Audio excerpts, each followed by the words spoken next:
Welcome back to Lean Principles and Practice. This is Chapter 4, The Elephant in the Room by Rob King. When I first embarked on my automation journey 5 years ago, the biggest challenge at the time was trying to explain to people what exactly automation was. Today, with the increased awareness in the press and pretty much sort of negative comments in the press, it's worth spending some time before you begin thinking about what is going to be the message that you're going to send out to your people before you begin. So, our elephant in the room is what happens to the people. We've already looked at why do we need a combination of Lean and RPA. The background and evolution of Lean thinking from the early days of Toyota, focusing on quality and waste elimination, through to the Lean startup applying Lean principles to be innovative and creative. We've seen the evolution of automation from the Industrial Revolution through to modern day robotic process automation. We've looked at the different types of automation and highlighted the importance of creating a common vocabulary for stakeholders and customers. And we've looked at the model of runners, repeaters and rogues for a classification to help you identify, based on customer demand, what is the best type of automation. And we've considered the different frameworks available to help you to give structure to your RPA program. Some of them we're going to revisit again as we go through subsequent chapters. So now we're ready to sit back and consider a little bit more about why do we want to automate in the first place and how do we communicate that message to our people. To begin our final foundation topic, we're going to start thinking about one of the really Lean principles, which is people are your most flexible resource. But when it comes to automation, how can that still be true?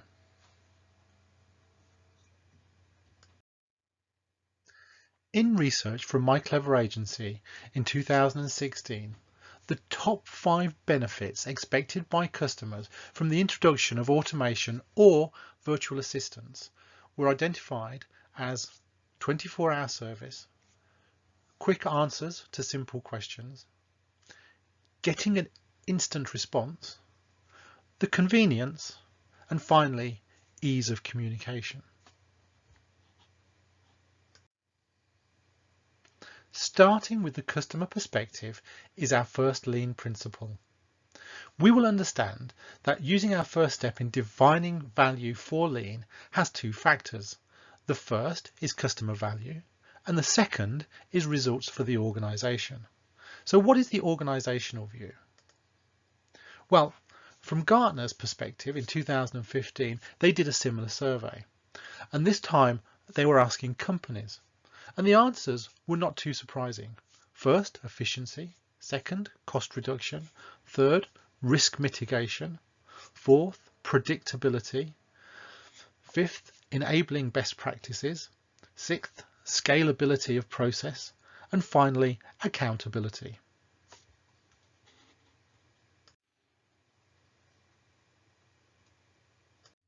But what about the perspective of the employees? Ever since the Industrial Revolution, there has been a fear that technology will replace human jobs. And you see it in the press. The question of will a robot take my job is continually being asked.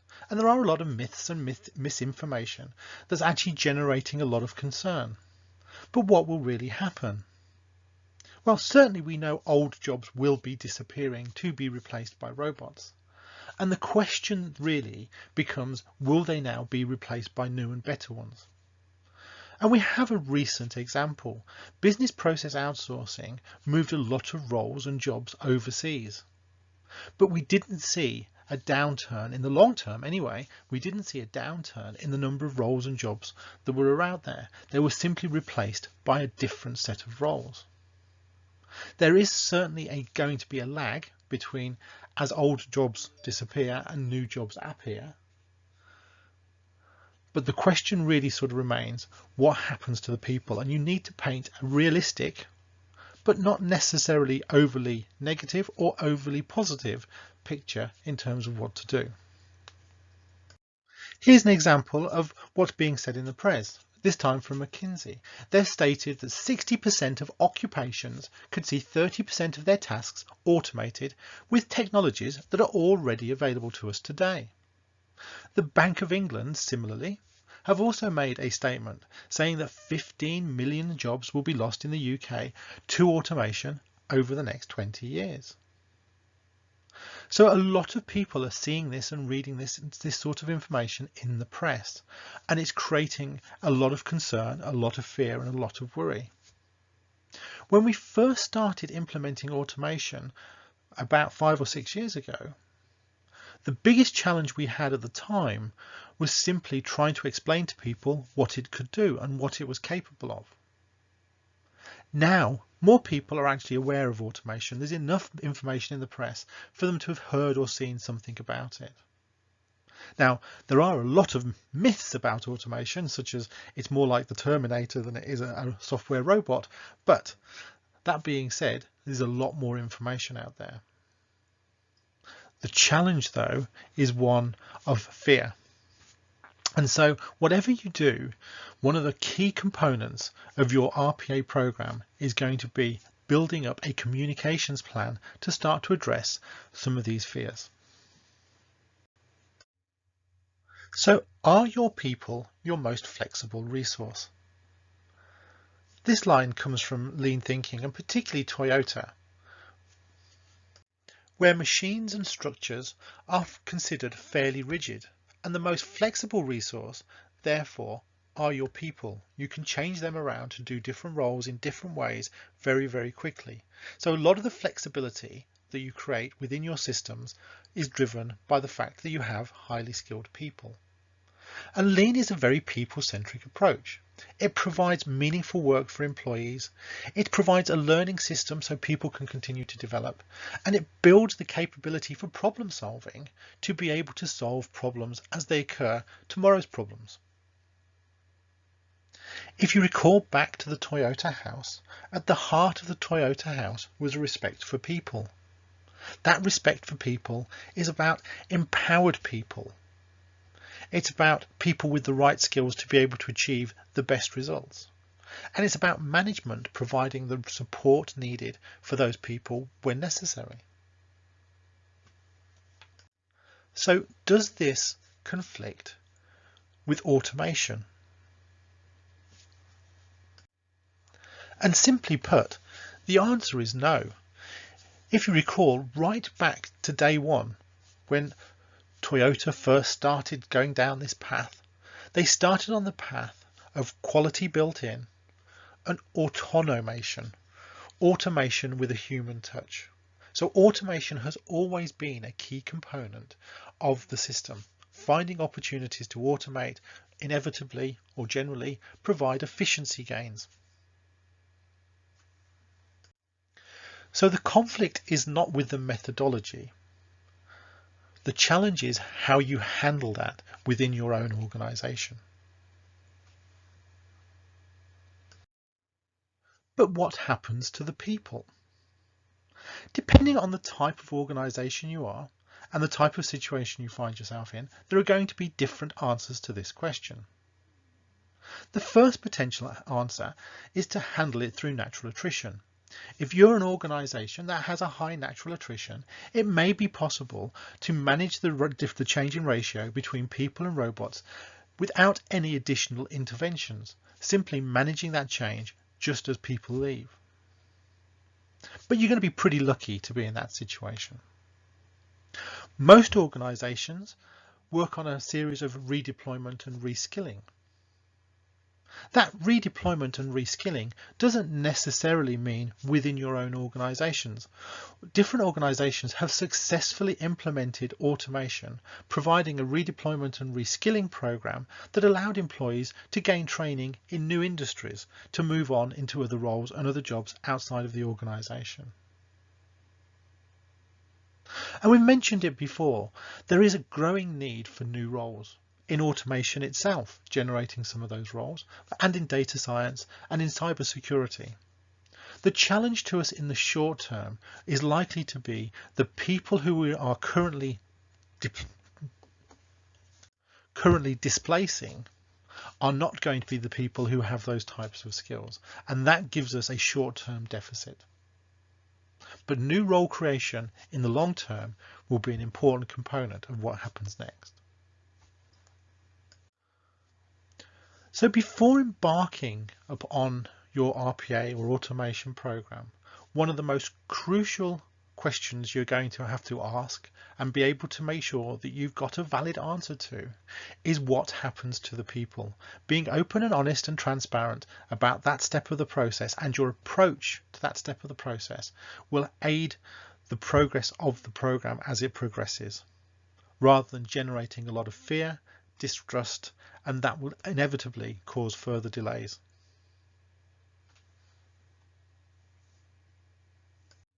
So the reality of why automate is actually slightly different to the survey answers we had at the beginning of this chapter. You may recall from a customer point of view, their answer was that the most important reasons to automate was 24-hour service and quick answers to simple questions. And from a company perspective, it was efficiency and cost reduction. However, there is a reality that underpins this, which is survival.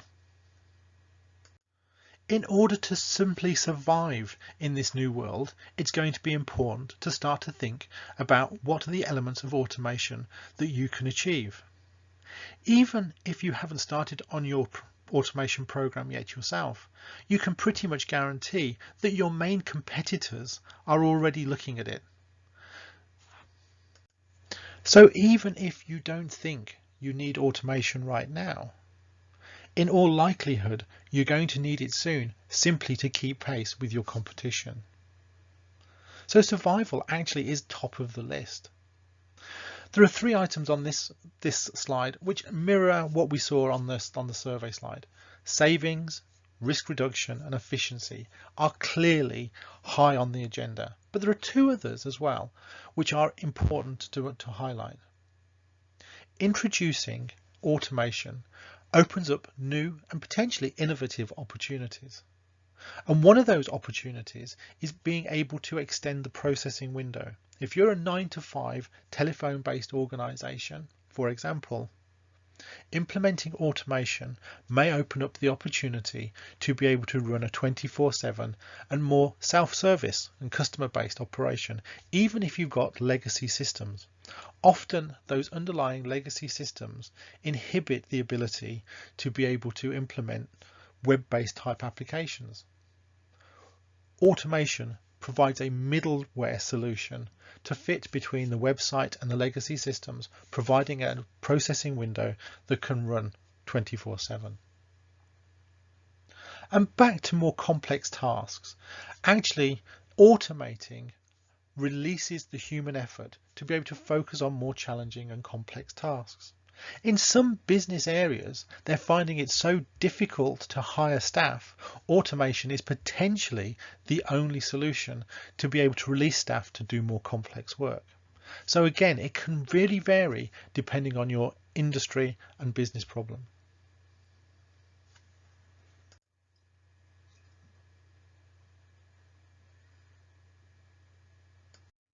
There is a growing new vocabulary that can help us to understand and describe the different types of roles that are going to start to appear in the future and the importance of how those roles fit in compared to today. The definitions of proficiency roles and pivotal roles are as follows. Proficiency roles, and for this one, imagine a pilot, is a high skill role, but actually is being easy to automate, or easy is perhaps the wrong word, but has been automated. The pivotal role is one where higher and higher performance yields greater and greater value and cannot simply be automated. And the example here compared to the pilot is the flight attendant. So you see proficiency roles such as the pilot becoming more automated and pivotal roles becoming more central. Another example of this perhaps is in medical, where computers are becoming much better at evaluating and diagnosing data, for example from scans, be that through simple analysis or through machine learning. the proficiency has been, and the power of computers has really been able to drive up the recognition, for example, of cancer diagnosis. However, do you also want to be informed of your diagnosis by a machine? And here's where a pivotal role comes in, because most people would say they want to have the empathy and the understanding and the options to have the discussion. So that becomes more of a pivotal role. And here's one that's a question. You know, whether you're buying car insurance, home insurance, or whatever, would you simply like to ask Alexa and ask her to become your broker? Or is having a real world broker providing you a real world and a personal touch that can be tailored to your specific needs and also take on some of the risk on your behalf? Which is it, proficiency or pivotal? Another example from financial services, not on this slide, is in the processing of claims. Automation can identify and potentially reject a claim. But as a customer, would you like your claim simply to be informed to you by a machine?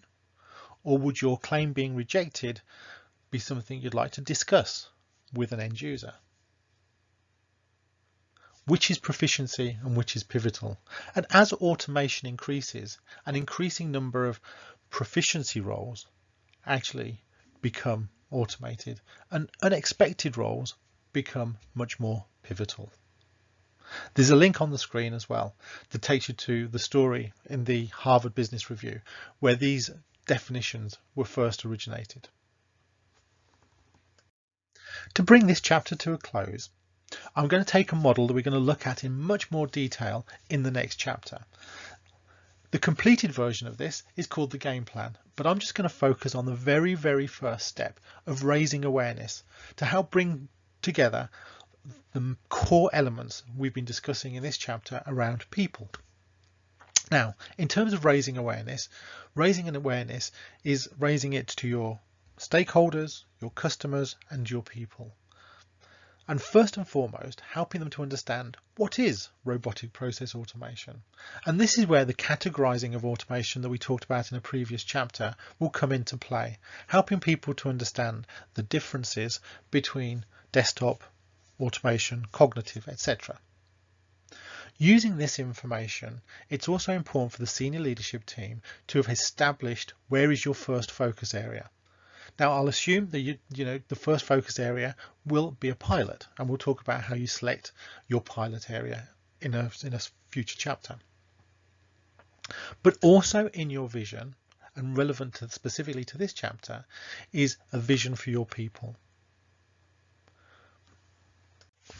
Do you expect to manage the situation through natural attrition? Do you expect to need to redeploy or reskill? And is that redeployment and reskilling internal only, or would also include external? All of these questions you need to start to think through, because they will be questions that will be asked as soon as you get to the next step, which is the kickoff message to the people who are going to be involved either in the overall program or the initial pilot. So in terms of raising an awareness, people has to be one of the first things that you think about on your agenda.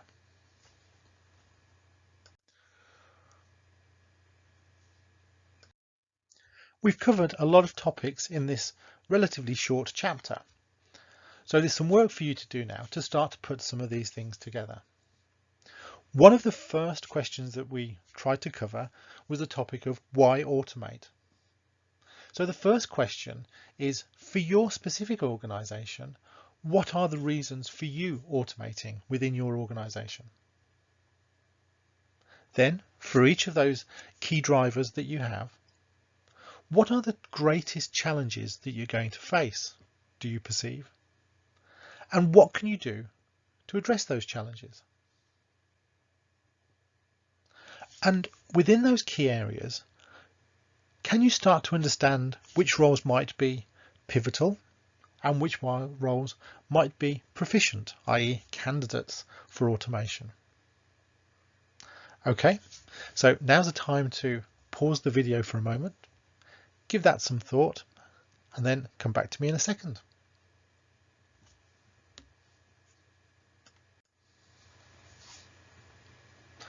Welcome back.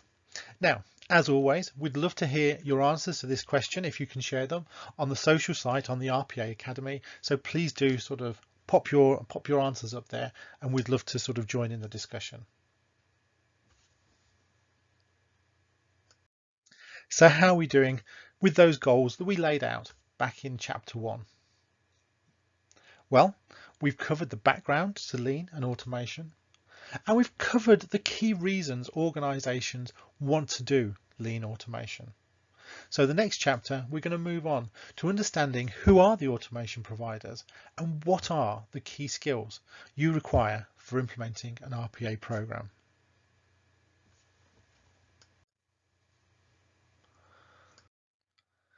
As always, thank you for listening. If you do have any comments or feedback, we'd be love to hear from you. So please contact me. On contact details are on the next slide, or go to the RPA Academy onto the social forum where you can sort of provide discussion groups and feedback there. Thank you.